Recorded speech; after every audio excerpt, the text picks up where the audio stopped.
السلام علیکم ورحمۃ اللہ وبرکاتہ نحمدہ و نصلی علی رسولہ الکریم اما بعد فاعوذ باللہ السمیع العلیم من الشیطان الرجیم بسم اللہ الرحمن الرحیم۔ نماز عید کی کچھ سنن۔ ہمیں نماز عید ادا کرنے سے پہلے یہ 5 سنتوں کا خیال رکھنا چاہیے۔ اگر ہم ان پر عمل کریں گے، پیغمبر علیہ الصلوۃ والسلام کی سنت سمجھ کر اللہ رب العزت ہمیں اجر عظیم عطا کرے گا۔ وہ 5 سنتیں کون سی ہیں؟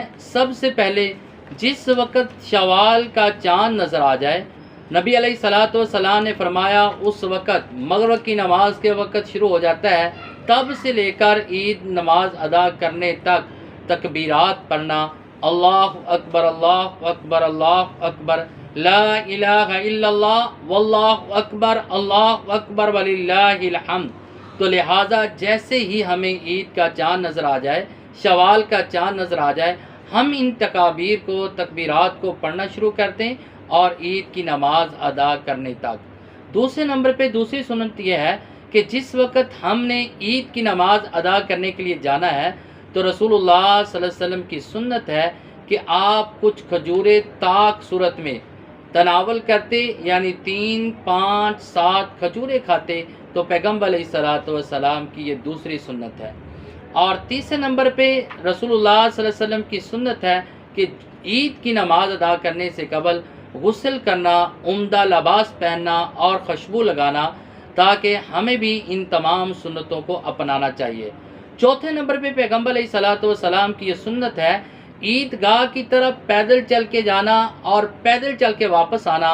آج ہمارا معمول بن چکا ہے، ہم بہت زیادہ سہولت کار ہو چکے ہیں کہ ذرا بھی پیدل چلنا پسند نہیں کرتے۔ تو صحابی رسول بیان کرتے ہیں حضرت رسول اللہ صلی اللہ علیہ وسلم عیدگاہ کی طرف پیدل چل کے جاتے اور پیدل چل کر آتے۔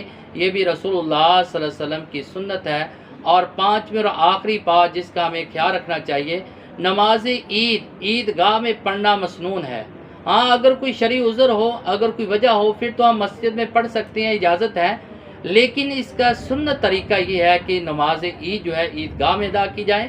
جیسے رسول اللہ صلی اللہ علیہ وسلم کی حدیث مبارکہ ہے، صحابی رسول بیان کرتے ہیں عید الفطر اور عید الاضحیٰ کے دن رسول اللہ صلی اللہ علیہ وسلم عیدگاہ تشریف لے جاتے، عید کی نماز پڑھاتے اور اس کے بعد تمام لوگوں کو نصیحت اور وصیت کرتے اور لوگ اپنی صفوں میں بیٹھے ہوتے۔